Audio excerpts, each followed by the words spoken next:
Dinajpur board ২০২৪ সালের ইংরেজি দ্বিতীয় পত্রে ভোকাবুলারি নিয়ে আজ আমরা সরাসরি আলোচনা শুরু করছি। প্রথম শব্দ নরমাল। এর মানে হল কোনো কিছুর সাধারণ বা প্রত্যাশিত অবস্থা, যেমন নদীর স্বাভাবিক প্রবাহ।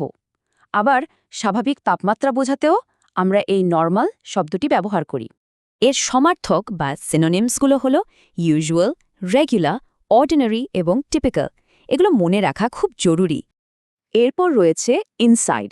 এর অর্থ কোনো কিছুর ভেতরের অংশ, যেমন ঘরের ভেতর বা মনের ভেতর। ফুসফুসের ভেতরে বাতাস ঢোকার এই উদাহরণটি বেশ চমৎকার। যে কোনো কিছুর অভ্যন্তরীণ অবস্থাই হল ইনসাইড। পরীক্ষায় আসা এর বিপরীত শব্দ বা অ্যান্টোনিমসগুলো হল আউটসাইড, এক্সটেরিয়র, আউটার এবং বিয়ন্ড। হিন্ডার মানে হল কোনো কাজে বাধা দেওয়া বা আটকে দেওয়া। ভারী বৃষ্টি যেমন যান চলাচলকে হিন্ডার বা বাধাগ্রস্ত করে, তেমনি যে কোনো সমস্যাই কাজের গতি কমিয়ে দেয়।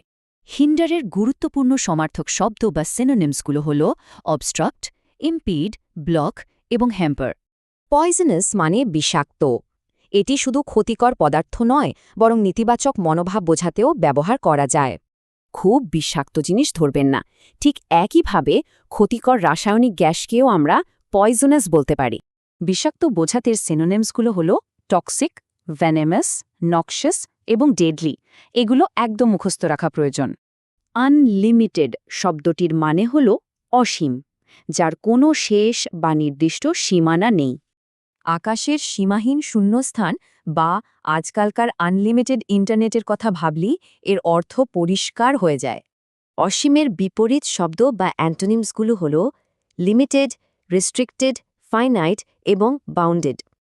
অ্যাভয়েড মানে হল কোনো কিছু থেকে সচেতনভাবে দূরে থাকা বা এড়িয়ে চলা। ক্ষতিকর যে কোনো জিনিস বা খারাপ অভ্যাস আমাদের সবসময় অ্যাভয়েড বা এড়িয়ে চলা উচিত।